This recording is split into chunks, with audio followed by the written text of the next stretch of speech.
let's get into the next question. Next question. Oh my gosh, y'all are messy.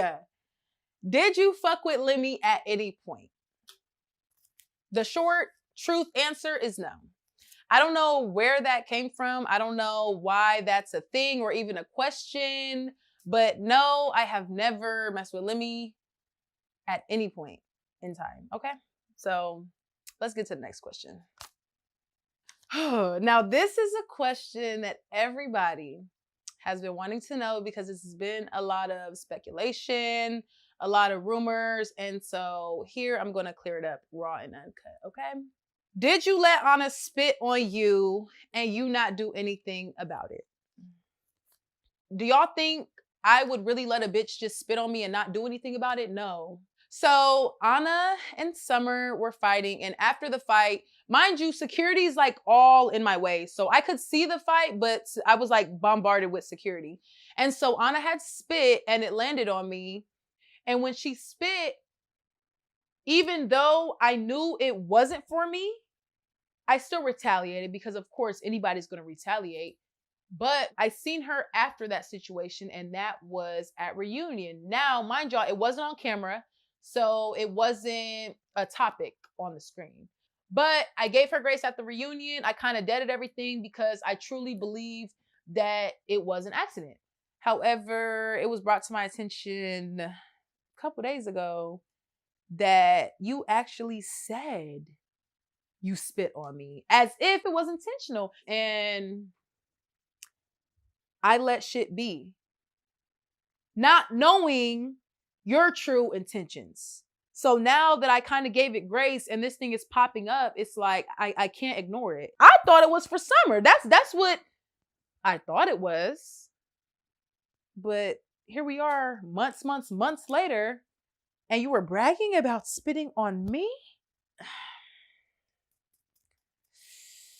I'm not gonna say too much, but that type of shit, that's not nothing I take lightly. So I need you to explain your side of the story. Give me some clarity because, girl, the way I'm looking at it, I don't know how to feel. But we're going to get into the next question. How do you deal with backlash, and what are advantages and disadvantages of being on reality TV? That's a good question. How do I deal with backlash? I don't. I really don't mind it. At the end of the day, I feel like through the ups and downs that I've had, the real ones always have stayed loyal. The real ones always have stuck with me. So it's like, I really don't care what a lot of the haters have to say. But that is kind of how I deal with backlash. I would say some of the disadvantages are there's like sometimes you might not get the whole context of a situation, and it might make you look a certain type of way, even though it really went like this. This is how it's being portrayed. I would say the advantages are definitely like the platform, the people, the support. Like, I'm in a space where I really can do like whatever I want. And if it wasn't for the platform, I don't think that I would have been as far as I am right now. So those are my advantages and disadvantages. Let's get to the next question. This is fucking messy. Okay. Did you actually get into it with Tommy's daughter? I'm not going to speak too much on that situation. Period.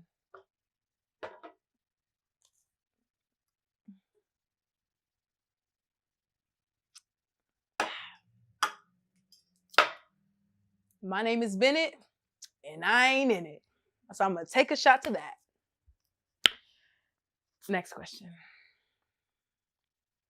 Okay. This is a question I feel like everybody wants to know. Like, my sexuality. What is your sexuality, and describe your perfect date? I'm me. Okay? At the end of the day, I'm me. I don't even want to put a label on it, honestly. Like, I've always liked niggas. I had one girlfriend. I don't personally feel like I want, like, I don't know.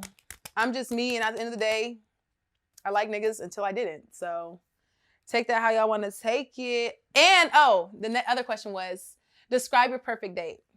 Okay. So I'm really adventurous. I don't know. I'm more of like a quality time. Like I like to spend quality time with people. I like to get to know people. I feel like my perfect date would be get picked up. Okay, I'm writing passenger princess. We go to like a little rooftop bar vibey, have a couple drinks, talk, have fun, maybe take a walk, have a deep conversation, have a long car conversation, chill. I don't know. Like, I don't feel like it takes much. I like simple things, but I also like thoughtful things. I like things that are thoughtful. So I would really say like just quality time, really. I'm not picky. I'm not picky at all. So take notes, okay? Take notes. What is my goal for 2026? So I have a few goals for 2026. Some of my goals are to be more consistent on YouTube, engage with you guys through my own platform. I feel like, my most times that I engage with you guys is like when I go live and stuff, but I really want to get vulnerable and real deep on my own platform. So I would say YouTube. I want to start in a movie. I already have my own house, so I think a new car would be maybe something, not really a goal, more of a want. And I would say maybe start something up, whether that's like a clothing brand, a product, just start something up to where I have passive income. So, okay, next question. What's something about you that's often misconstrued by how you're portrayed on reality TV? I feel like a lot of people judge my character and who I was as a person because of who I surrounded myself with. And I feel like people weren't able to see me for who I was. They kind of seen us as a group. When it's like, judge me off of me, not because of this person or that person. So I feel like that was probably my biggest like misconception being on reality TV. But okay, so we're gonna get into the next question. Oh my gosh, I heard this question before.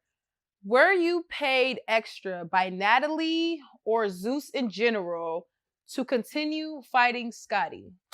No. And this question is like, it seems a little biased to me because what continue fighting Scotty? If you watch Baddies Africa, you see how everything unfolded. I may not agree, but it's not for no reason. Like what? But the short answer is no, I was not paid extra to fight Scotty. By Natalie or Zeus in general, I was not. Okay. What was college like for you? College for me, it was like a roller coaster. I went to 5 different colleges in 5 different years, and each and every college got better and better and better and better. I started off at a JUCO. Then that school shut down because of COVID. I transferred to Vincennes University, which was really good at the time. And I got in trouble at Vincennes University. The third school I transferred to was Vincennes University rival, which was Wabash Valley College. After Wabash, I had to transfer to a 4-year school. I went to Fayetteville State University, which was my first HBCU. I loved it there. I loved it there so, so much. I ended up transferring, and I feel like where I transferred to, Shaw University, which is in Raleigh, North Carolina, I transferred to Shaw. It ended up being a better route for me basketball-wise because I ended up doing so much accomplishments on the team. And that was my last year, my 5th year of college. And then I had graduated from there. So there's not too many people I know that did 5 years of college and each year went to a different college. Like I don't know anybody like that. But for me, I love my college years. it gave me a level of independence that I feel like I needed. I needed to be on my own. I needed to be away from home. And it kind of built me for that. Now it's like I'm very independent. Like I was a college student. So for college, for me, it was fun. I loved it. I enjoyed it so much. Let's get to the next question. Why did you and your ex break up? What's the tea? So, no matter what, that's my person. Like, we're forever locked in. But it got to a point to where it was just too much. And I just feel like space was the best thing for us. And so that's what happened. It's still all love. But, when you bump heads with somebody time after time after time, like, I'm just in the place now to where I need to focus on other things, but we are just not officially together anymore. So that's that. But let's get into the next question. Okay. How did the big three start and how has it evolved? So, how did the big three start? Well, if you take a look back to Midwest, it was the first day of filming. Dolly was somewhere sitting in the front. Dolly and Ivory actually were like closer. And then Summer had gotten to it with Ivory and then Jazz and then a couple people. I had moved out the way and I had went to the back of the Sprinter where Summer was. And I think Summer's vape or something had fell. And I had picked it up for her, gave it to her. And it was something so innocent. I don't know. And then, we kind of started talking after that. Me and Summer started talking after that. Mind you, Summer was already into it with everyone else on the bus. Me and Dolly were the only two people that didn't hop on the bandwagon and like kind of go at Summer. And then I think it was in Cleveland. They roomed us together. And that was kind of like the glue. That was the glue to everything. Because we shared a room. We went to sleep and woke up next to each other. So we're gossiping, we're talking, and we became a thing. And it wasn't until around reunion where they had came up with the big three. And so they just called us the big three. But it wouldn't have been a big three if it wasn't Big Me. But no, that's really how the big three started, really was. I feel like the fans kind of made that name because I don't remember hearing Big Three until the reunion came out. So, how has it evolved? I feel like our friendship was really genuine. Like, we all had a group chat. We were talking outside of the show and everything like that. We would have FaceTime calls. We would gossip, just talk. And what I thought that we were all closer than, how things fell apart. But one thing I can say is Summer was kind of like the middleman between me and Dolly. But come to find out, me and Dolly actually are closer than we thought we would be, which is unfortunate, but, we're here and that's just reality. But let's get into the next question because, yeah. Do you think you will ever be friends with Summer again? Fuck no. Absolutely the fuck not. I do not feel like I'm going to be friends with her again. I don't care to be friends with her anymore. When I realized that I wouldn't be cool with Summer again was when she was bringing up situations that happen off camera and in personal life. And I feel like that is a type of friend that, like, if I were to give in to her and tell her my business, she would have got mad at me and told all my business. But I'm so glad that I had discernment to not share that part of me. Do I know personal shit about Summer? Yes. Is it in my character to share that information? No. And I feel like that's just the realness in me. I would never do nobody like that. The short answer is no, I will not be friends with Summer again. I don't care to be friends with that bitch. So Let's get into the next question. And you know what? Actually, I'm going to take a shot to that because I was upset about it at first, but I feel like once I had got over that hump, it was like, oh yeah, you feel me? It is what it is. But cheers to I Am Big Legs, my series, Truth or Drink, because, I'm really excited. These are questions that I feel like I wouldn't answer on any other platform. These are not questions that I would like express myself to. So cheers to being on set right now. Anyways, the next question is, do you miss playing basketball, and what was the transition from a baller to a baddie? Yeah, I would say I definitely miss playing basketball. Basketball was a part of me. Basketball is a part of me. And if it wasn't for basketball, I would have never put my own self through college to get a degree. I went 5 years of college all for free, solely based on the talent I had from basketball. I was naturally good as fuck in basketball.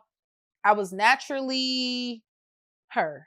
Big Lex, not the little one. Okay. That's where my name comes from. I was the biggest.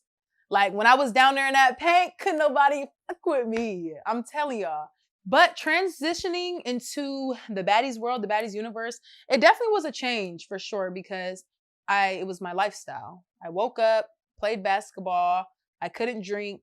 I couldn't smoke. I couldn't cuss. If you fought on the court, you're done. It was my life. And so I graduated and then instantly I go on to baddies. Now baddies, the change was totally opposite. Like the stuff I couldn't do here is now normalized or it's okay over here.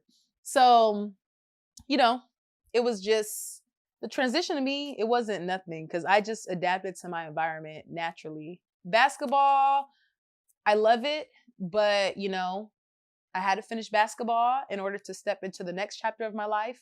College was the first chapter. This is the next chapter, and this is only my beginning. So I'm excited to see what else God has in store for me from here in the future. But let's go ahead and get into the next question. So the question is, are you scared to fight Tasiki? Respectfully, I'm not scared of no bitch on this earth. I don't fear anybody on this earth. The only person I fear is God. The real ones know. I've always liked Tasiki. I don't have an issue with her. I've never had an issue with her. So for y'all to be questioning, am I scared of her because I didn't fight her is like, I don't get it. I don't get it. I've never had a reason to fight her. I've always liked Tasiki. But the short answer, no, I'm not scared of Tasiki or anybody. Let's get into the next question. Hold on. I have 2 questions left. And then I do have a couple bonus questions, but let me finish these 2 first. Okay. The next question is, what makes people stand out to you besides looks? Honestly, like I love a genuine person. I love someone who is genuine. It's not always about looks, but it's also about how someone makes me feel. Like, is your energy uplifting? There's some people that I'm around that I act very civilized and very like this. And then there are some people that I be around that make me act loose or just they make their energy allows me to be able to be myself and not feel judged. And those are some of like the most genuine connections I have. People who know me for real, no. I am the most funniest, hilarious female there is. I'm cool as fuck. And okay. How old are you? This is the last question. How old are you? I am 24. Fun fact, my birthday is on 9/11/2001. I was born the day of the Twin Towers in New York. I was actually being born during the second Twin Tower being hit. So when the plane was hitting the second Twin Tower, my mom was pushing me out of her stomach. or out of her, there's like I have like a lot of like little fun facts about me that kind of portray into who I am. I don't know. I'm gonna tell y'all a few. Okay. I'm left-handed. I'm a big sister. I am the oldest. Um, I'm my mom and dad's first kid each. Um, and yeah, I'm just a golden child. Like, I don't know. It being in the position that I am right now, none of my friends are surprised. Everyone around me that grew up with me, all of my friends, like they all know like I was gonna be something. Everybody. I don't know what it was gonna be, but they did know I was gonna be something. Now, I am done with all the questions. However, I do have a few bonus questions that I didn't get a chance to write down.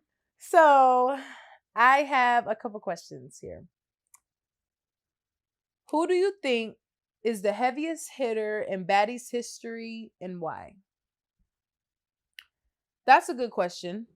Honestly, of course, I'm gonna say me. I feel like I am the heaviest hitter. The reason I say me is because I've been in a lot of fights on Baddies. So like you guys got to see more of me than you have Tasiki, as in Tasiki has done more damage. Tasiki has definitely done more damage, but we've only seen Tasiki fight so many times. I do damage too, but y'all got to see me actually go a whole season fighting every single day, every other episode. And then Ivory, I know that bitch is strongest, but I've only seen Ivory fighting when it was me. I seen her fight Summer, but obviously that's not competition. And then Dolly's scrappy. I've seen a lot of Dolly. I've seen Dolly fight hella times, and that just she's little as Dolly is really little as in person, but I've seen her take through there. She's scrappy as so. I don't know. I would maybe say us four. I'm not gonna say a specific order. I don't feel like it's a specific order, but within us four, we definitely like it's always something when we in that field for sure. Like it's always a good when we in the field. So one of the questions that I know all of y'all want to know: did you eat Summer's beep? No. Look me in my face. She wishes. Okay. Now, if you ask her, her answer might be a little different on whether or not you feel me? But as far as me, no. I would never. My mouth has never came close. Nah, Now, might I have let somebody, you feel me, do a little, maybe. But have I? No. And no can ever look me in my face, and tell me that I did some shit like that. And that's nothing that you can stand behind because it's not true and it didn't happen. But honestly, and I feel like that was also another thing. But no, I did not. I never put my mouth on her. Nothing. So that's why I say what she said was partially the truth, but it wasn't the whole truth. And I don't know. The fact that it's even a thing or topic of conversation is kind of like it rubs me the wrong way. But that was 2 questions. I'm gonna ask a couple more bonus questions. Can you and Summer do the Zeus conversation segment? I'm crying. No. Let me see. What did you accomplish by being on Baddies, and how's life treating you now? Something I accomplished. I bought a house. I was able to fulfill my family's Christmas. Just be the person in my family that they could call if they needed something. And always to my immediate family, y'all are like, what's mine is yours. So it's like, for me, it always feels good to be able to like be the one in my family that somewhat provides. Like, my mom, she has always, always, always provided for me. My dad has. And now that I'm able to be in a position to where they don't have to provide for me, I can provide for y'all. My brother, my sister, you want this, you want that. I love being in that position. And I feel like that's just like, that's the best part about it, is like, not only did my life elevate, but I'm not going nowhere without my family. So all my family, we good. We good over here. Okay. 17. Mm-hmm. And they were all like 19, like Sarah Howard, all my friends from like back in the day. They all went to Boston. So they drove up to New York. And I went to New York once before with my dad, but never like on the party scene or anything. So we all are at this club called Life. I remember it. Like Life. It was like the club, the place to be. So we go to, I just want to say, to start it off with, Wesley Snipes saved my life. I don't, and he doesn't know this story. He has no clue who I was. No, think he knows? Chloe, I don't know. I've never thought of it like that. I was a teenager. We didn't have a show. It makes sense. No one knew who we were. Like, that's crazy. I have been dying to run into him to be like, I have to remind you of this story. You literally saved me. You're right. He probably doesn't know. We're at a club, and then everyone's like, oh my gosh, let's go back to like our friend's house for a party. And so my friend, Sarah Howard, she wrote on my hand her dad's address and was like, if we lose each other, this is the address. Because at this time, there's no cell phones. No cell phones. Payphones only. I don't think I've gotten a cab by myself. I didn't know. I'd never been in New York by myself. Once with dad when I was 16, but like, that's it. So then she hands me a $20 bill because we were sharing a purse, and was like, here's for a cab in case in case we can't find each other. So I put it like either like right here in like my dress strap or something. I don't know. And we like carried on with our night. So we go to this house party, and it's like, I don't really know where anyone went at one point. And everyone's like, I think had fallen asleep. It was so late because the club's there, like at the time it started at like 1 a.m. And so we went to dinner at 11 p.m. It was like such a different, like felt like a different life. Yeah. I had no idea. I've never stayed out late. Yeah. And I wasn't drinking. So it's like, I definitely knew what was going on. So at the end of the night, it's like 5 o'clock. We're at this house party, no one to be found, cannot find anyone, don't have my money, realize my $20 is gone. All I have is this address. And I'm like, am I going to go downstairs and just walk out this building or wherever we were and just find a cab and beg them and hopefully get to Sarah's and like see if she's awake to get more money? Like, how am I going to do this? So I'm walking out, and I don't know if Wesley Snipes lived in the building or what, but he was there. Like, we were passing each other, and I was like, hi, sir. Like, I'm so sorry, but like, do you think, I was like, I don't know where you're going. Like, are you going home? Whatever. I'm so sorry to like interrupt your night, but like, do you think you can give me a ride home? It's like early in the morning. So I'm like, do you think you can give me a ride home to this address? And he was like, sure. He's like, but we're going to have to stop like for breakfast. I think he was leaving and on his way to breakfast, actually. He must have been like an early workout kind of guy and going for I don't know. So I'm just like, go to breakfast. Oh my God. Like, I just need to get home. But sure, you're my only ride. I was probably terrified. Right. So we go to breakfast, but he wasn't giving off like any creepy vibes. He wasn't giving off anything. I ran into him and asked him for a ride. He probably thought you were some drunk, crazy kid. No, because I wasn't. No, I know you, but like drunk. Probably he was like, let me feed this person and let's sober her up before she goes home. Maybe. Who knows? Who knows? Who knows? I don't even know if when you're young and you think you look so much older, you probably thought you were like passing for 25. And totally. He could tell you're a young kid. Let me totally. So then we go to breakfast, and it's just like me and him. And like, I remember we ordered like eggs and pancakes, and I was just like sitting there like, all right, and he just starts like schooling me like he's my father and is like, hey,